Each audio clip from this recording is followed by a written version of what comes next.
Gawat, makin panas. Inilah 4 berita politik terbaru hari ini. Berita pertama, kasus Babi Ambo. Dr. Tifa keras. Apakah mau menutupi berita berupa kedatangan 74 juta dosis vaksin lagi? Berita kedua, panas. Julukan baru untuk Menko Marves dari Niko Silalahi. Luhut menstruasi. Berita ketiga, ambiar.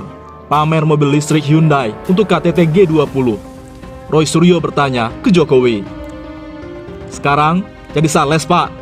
Kok sampai segitunya sih? Berita keempat, Erick Thohir bilang beli mahal, jual murah. Emangnya dia beli minyak di mana? Berita pertama, kasus Babi Ambo.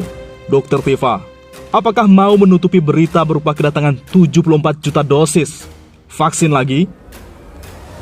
Polemik soal restoran Padang yang menggunakan bahan baku daging babi dalam membuat olahan makanannya turut menyita perhatian Dr. Tifa.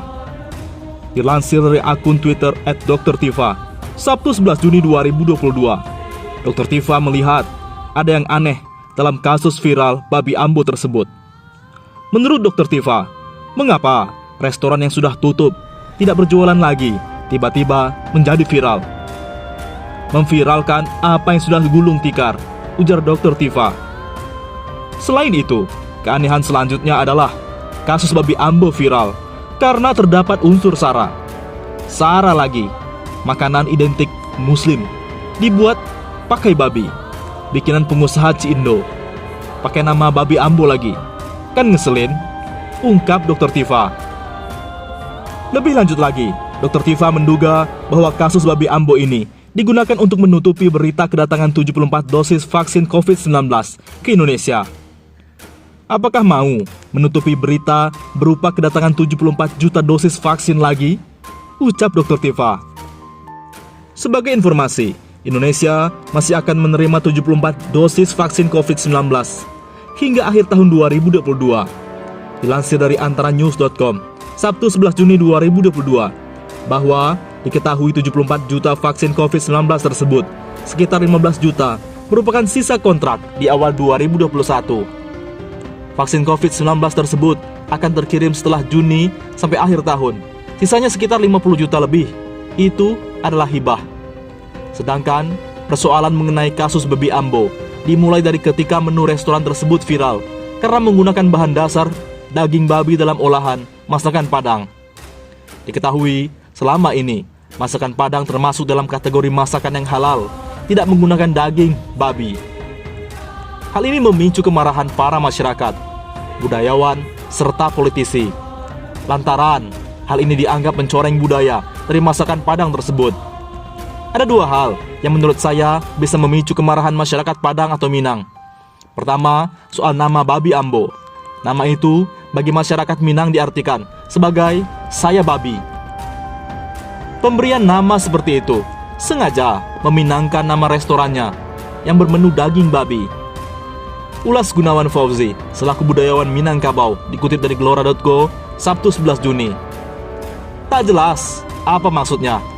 Apakah sekedar melakukan galehnya atau dagangan, atau ada maksud lain, yaitu merusak tradisi prinsip Minang yang menganut falsafat adat bersandi syarak, syarak bersendi kitabullah. Imbuhnya. Berita kedua, panas. Julukan baru untuk Menko Marves dari Niko Silalahi. Luhut menstruasi. Penggiat media sosial Niko Silalahi memberikan julukan baru terhadap Menko Marves Luhut Binsar Panjaitan dengan sebutan Luhut menstruasi. Lebih lanjut lagi, Niko Silalahi menjelaskan bahwa kepanjangan dari Luhut menstruasi adalah Menteri segala tempat dan ruang untuk atasi situasi. Luhut menstruasi, dalam kurung, Menteri segala tempat dan ruang untuk atasi situasi. Begitu singkatannya, menstruasi, ungkap Niko Silalahi. Selain itu, Niko Silalahi juga mengatakan pendapatnya bahwa seharusnya seluruh kementerian di Indonesia dibubarkan saja. Jika Indonesia hanya terdapat satu kementerian saja, maka bisa menghemat anggaran negara. Oh ya, lebih baik Anda bubarkan seluruh kementerian dan tinggalkan satu kementerian saja untuk efisiensi anggaran, ujar Niko Silalahi. Dengan adanya satu kementerian, Presiden Jokowi dapat menjadikan Luhut Panjaitan menjadi menteri tunggal di kabinet pemerintahannya. Karena cukup Luhut saja yang Anda jadikan menteri, Pak, tutur Niko Silalahi. Sebagai informasi, Luhut Panjaitan selaku Menko Marves menegaskan bahwa dirinya merasa keberatan atas julukan menteri segala urusan.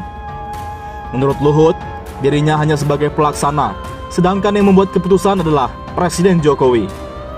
Saya ingin satu garis dibawahi.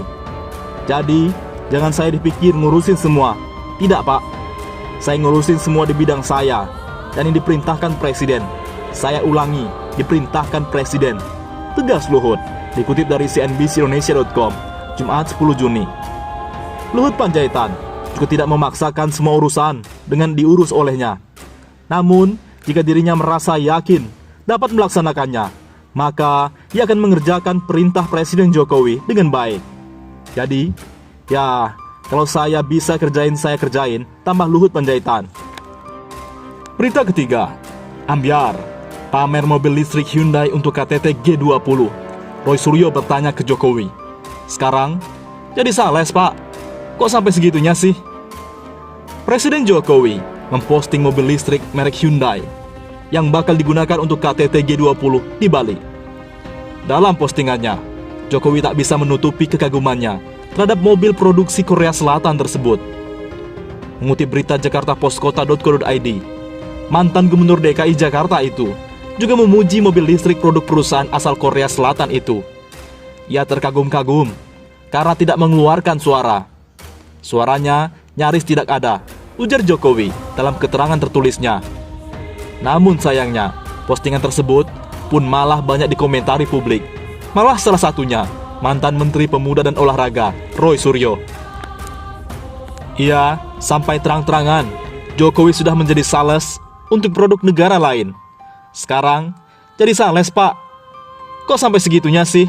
Katanya dalam akun Twitternya, @krmt_roysuryo2. Selain itu, Roy Suryo juga mengingatkan Jokowi untuk selalu membaca Undang-Undang Dasar. Menurutnya, dalam Undang-Undang Dasar terdapat tugas pokok seorang presiden. Tupoksi presiden itu kalau benar-benar bisa baca Undang-Undang Dasar 1945, pasal 4 sampai dengan pasal 16. Sepertinya tidak ada loh, sampai menjadi petugas pemasaran mobil. Lanjutnya, Roy Suryo bahkan menyayangkan adanya merek asing yang malah dipromosikan oleh seorang presiden. Apalagi untuk mobil dengan merek asing, alias bukan karya anak bangsa. Ambyar, tutupnya. Erick Thohir bilang beli mahal, jual murah. Ya beli minyak di mana? Kok bisa lebih mahal dari harga jual? Gimana ini? Perasaan wilayah Indonesia lebih luas dari Malaysia. Artinya sumber minyak pun lebih banyak Indonesia. Jumlah penduduk lebih banyak juga Indonesia. Berarti konsumen produk pun lebih banyak. Mengapa Petronas bisa meraup keuntungan sedangkan Pertamina defisit? Padahal harga BBM Petronas lebih murah dibandingkan harga BBM Pertamina. Bahkan termasuk harga BBM penugasan yang kualitasnya di bawah BBM Petronas. Petronas 2020 rugi besar, tetapi 2021 laba besar. Lah, Indonesia, laba pun selain harganya tinggi, juga terjadi penghemat-hematan. Tetapi nggak ada apa-apanya dibandingkan laba Petronas. Bahkan setelah dikurangi kerugian di tahun 2020, 90,6 berbanding 44,3 triliun rupiah. Tahun 2022, Indonesia defisit 35,28 triliun. Lah, kok Petronas laba 78 triliun? Gimana kerja komisaris utama yang gak boleh salah ini? Hahaha. Harga BBM Indonesia Pertalite RON 90, 7.650 per liter. Pertamax RON 92, 12.500 sampai 13.000 per liter. Sedangkan harga BBM Malaysia RON 95 cuma 7.000 per liter. Kualitas lebih bagus dari Pertamax dengan harga lebih murah. Erick Thohir bilang, beli mahal, jual murah. Ya beli minyak di mana? Kok bisa lebih mahal dari harga jual.